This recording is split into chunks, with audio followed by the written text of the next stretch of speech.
Okay, let's focus now on match week 33 of the Premier League season. There's obviously not as many games this weekend because the FA Cup semi-finals involving 4 Premier League teams. But this all focuses on top 4 hopefuls, basically. So let's focus on some of the big games coming up. Andy, let's start with you. Tottenham Hotspur against Brighton. Obviously, Spurs flying at the moment. The front three of Son, Kane and Kulusevski just ripping teams apart. Antonio Conte is loving it defensively, getting so much better, Tottenham Hotspur. But Brighton, coming off the back of that big win, an unexpected win against Arsenal, they helped Tottenham out last weekend. Do you think they can actually do it again and beat both North London clubs back to back? Because there's something about this Brighton side. Nick loves them. Graham Potter's, they play really, really well. And they have got a surprise in them, haven't they? A shock result in them.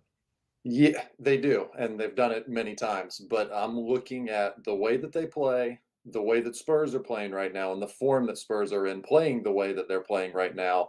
And this could be a lopsided one. I believe that because the number of chances that Brighton take in possession, the way they open themselves up, the way they expose themselves at the back, it works for them when they're in possession, when they've got the ball. But when they lose it, and Spurs are hunting the ball in packs right now, and we know what they're doing on the counterattack when they get it forward to Kane, when he finds Son, or he finds Kulusevski, or Kulusevski finds Kane or Son. It almost doesn't matter what the order and the combination for those three is up top. I almost don't want to talk about those three anymore because they've become so good, and it's so easy and obvious to see. So the one thing about Spurs that I think is most interesting, it is about Antonio Conte. It's about how much he has improved so many individual players at Spurs during his time there. And I'm not talking about, made his first touch better, made him a better passer, but figured out how to use a number of players and how to put together a defense, a back line on the fly in the middle of the season without signing any defenders in January. The pieces that were available to him, obviously Christian Romero brought in to be the leader of that back line with the money spent on him. But Eric Dyer, a few months ago, he might have just kind of been on his way out of Spurs and down to a middling Premier League team to kind of finish out his career. Ben Davies is getting pretty close to 30 years old if he's not there already. He used to be a left back.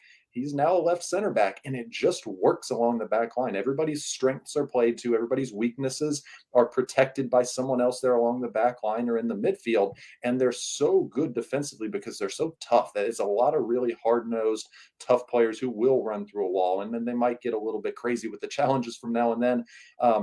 But I just look at that unit right there, and that to me is the biggest impact of Conte, because Kane and Son have been brilliant for years together. Obviously, it wasn't so much early in the season. I think a lot of that was down to the fatigue for Kane coming out of the Euro 2020, and we've talked about that a little bit throughout the season with other players as well. And so I just look at that back line and say, that's what a manager of Conte's ability can do. And Graham Potter's a very good manager, and he's built a very nice project there at Brighton. But if they try to play a little bit naive, I think would probably be if they try and go out and attack Spurs in the way that they do most teams, the form that they're in right now, they can get rolled. They can. And I think Tottenham right now, they just have that little extra edge right about the game, the extra confidence with some of these results. So, the 4 straight wins they've racked up. Hugo Lloris, when he had to against Aston Villa, when they were under pressure, pulled off some wonderful saves, showed his quality. So at both ends of the pitch, they are just doing what they have to do to blow teams away right now. And Romero, he looks like the signing now that we all thought he would be, right? It took him a while, had a few injuries to get going in England. But I was chatting with some of the broadcast team who were over last week, and 2 Robbies were just telling me how impressed they were to see him up close and personal in the flesh, and how dominant, how strong, how aggressive he was stepping out the back. And that is the perfect kind of defender. If you think about any Antonio Conte side in that 3-4-2-1 formation, whatever you figure out, if you have the 3 centre-backs, you need one of those to step out and be comfortable engaging strikers and putting your team back on the front foot. And he does that perfectly. So, yeah, I think Tottenham obviously sitting in 4th, 3 points ahead of Arsenal, even though Arsenal have a game in hand. They're looking very pretty. And Brighton, they can cause a surprise, but it's going to be a tough one for them this weekend. Nick, let's focus on another top 4 hopeful we just mentioned there. Arsenal travel to Southampton. Both of those teams are bang out of form. Arsenal back-to-back defeats against Palace and Brighton. Mikel Arteta, it's kind of almost thinking about it too much again, playing Xhaka at left back. He's got a few injuries, obviously with Thomas Partey, and then a few other key men missing with Kieran Tierney as well. So what do we think about Arsenal's trip to St Mary's? I'll be at St Mary's, by the way, for this game. And I'm a little bit concerned about playing another top 6 team after they just had a bad loss like Chelsea did heading into Southampton and turned up angry and proven just how good they are. So I can see this being a bit of a reaction game for Arsenal. Can you tell me any differently? I can see that as well, and especially seeing is that I was right on the Southampton-Chelsea one. I feel for you. I think that the other thing is Arsenal knows what's at stake now. They know they have that match in hand, but they also know, hey, my match in hand's against Tottenham. And by the way, in like 4 days I play Chelsea, and in like 8 days I play Man United. So I guess this is a very stereotypical thing to say to Arsenal fans, and I bet Andy's going to like this. This is the game I bet on them winning, because they're not going to look past somebody. They're going to say, oh, this is the one we win. Guys, this is the one we win. We've seen that maybe even in the latter days of Wenger, right? Like they feast on the game that you kind of think they're going to win, and then kind of maybe, for lack of a better term, puke at the next step. And that's my big worry for Arsenal. I looked at Tottenham's schedule, and besides the derby, and we know that all bets are off in that case, I did not see points leaving Tottenham.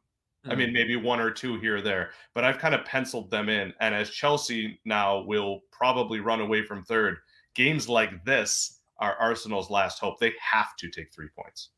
Yeah, it's so true. Yeah. And I'm going to be at Chelsea-Arsenal midweek again, and they have to get a positive result here, Arsenal, which I think they will, to get that momentum, to believe, to go to Chelsea, and then obviously get something from that. But that's a London derby. Even if Chelsea aren't really playing for anything, they'd love nothing more than to end Arsenal's top 4 hopes for another season.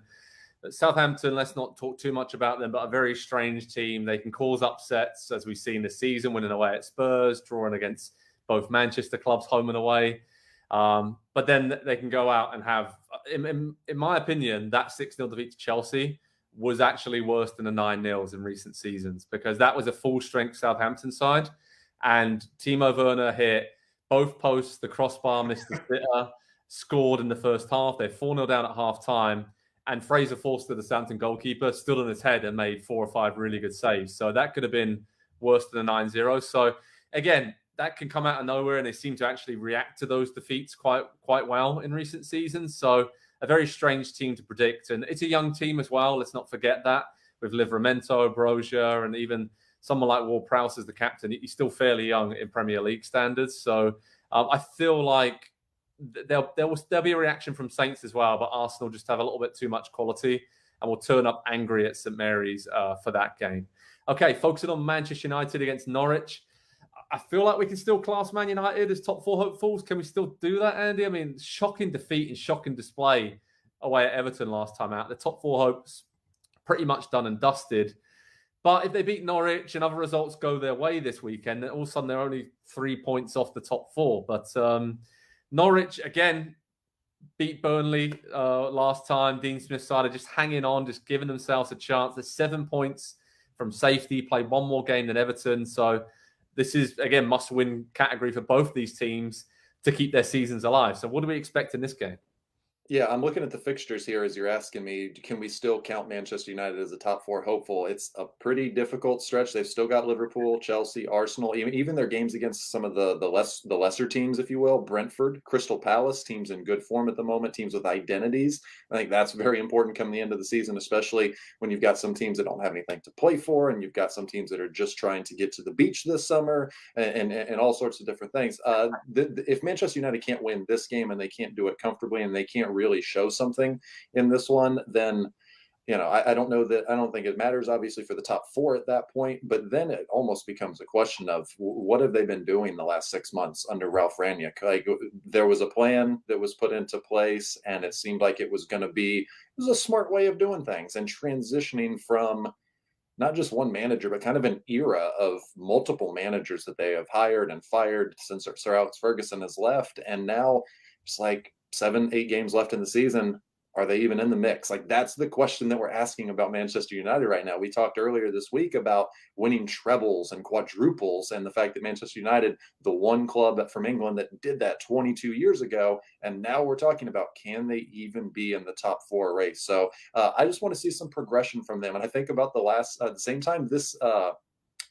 time as this last year, I was saying the exact same thing about them. And they did, by the way. They had a season of progression where they improved and it looked like they were moving in the right direction.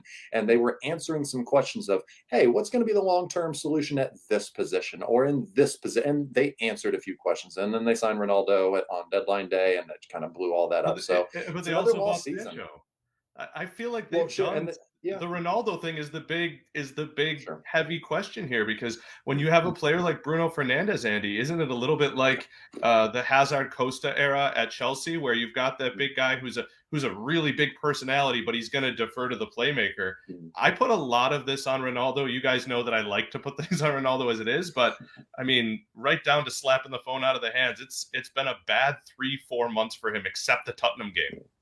Yeah, it's very true. And I think, again, Andy mentioned it. I feel like we've said this almost every other season with Man United, right? It's like, oh, they've improved this season. They finally got it figured out. Maybe next season will be the season. And then they implode. And then they rebuild again. And they just give you enough hope to think, oh, we're back in the top 4. We're challenging for trophies, getting to finals.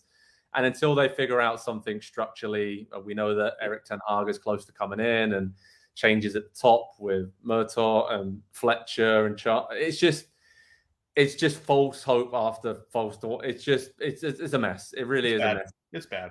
And for Norwich City, I think we all know the yo-yo club that they are. They're just going to go down, regroup. Dean Smith will stay in charge, I'm sure. They'll bring some good young players through, and they'll probably win the championship title by about 10 points next season, and we'll see them the season after next. But there's some other big games, though. Looking through the list of fixtures for this weekend, obviously Watford against Brentford. Brentford are flying now, really got going with Tony and Buemo and Eriksson in the final third, clicking through the gears. West Ham against Burnley, massive game for both those two teams. And West Ham trying to keep alive their top 4 hopes, but at the very least, cementing a top 6 spot. And then Burnley, of course, after that big win against Everton, then losing away at Norwich. They're in must-win category now for most of their remaining games, I think, for Sean Dyche to drag them away from the bottom 3. And Newcastle against Leicester City, 2 teams in very good form late in the season and very much building for next season to show what they can prove. So there's a lot going on this weekend. And then let's not forget about midweek. There's some sneaky, really good rearranged games in midweek. We have Liverpool against Manchester United, Everton against Leicester, Chelsea against Arsenal, Newcastle Palace, Burnley Saints, Man City Brighton. So a lot going on, gents, across the Premier League to keep us busy. And it definitely will do. It always seems to. But we're heading into now that final few weeks of the season where there is so much going on across so many competitions. I've really enjoyed chatting Champions League, FA Cup, Premier League with you two wonderful gents today. Remember, everyone, head over to Pro Soccer Talk on NBCSports.com for all the latest news from all these competitions and all these great teams. The trophies are getting polished. They're about to be handed out. And I feel like we're going to have a really good end to the season here, because we have no clue what's going to go on around the Premier League and all these competitions. And that is the best thing about it. We can debate it all day long, but until that whistle blows at the end of the season, we have no idea what's going to happen. And that is why we are absolutely gripped to everything across the soccer world right now. So thanks, gents. Thanks, everyone, for watching. And we'll see you all very soon for the next Pro Soccer Talk. Cheers, guys. Hi there, I'm Rebecca Lowe, studio host for NBC's coverage of the Premier League. Don't forget to hit subscribe to watch highlights all season long, and be sure to tune in for Premier League mornings every weekend at 7 a.m. Eastern. And for even more content, head over to Peacock, where we've got live games, original series and a dedicated round-the-clock Premier League channel featuring studio shows, classic matches and much more.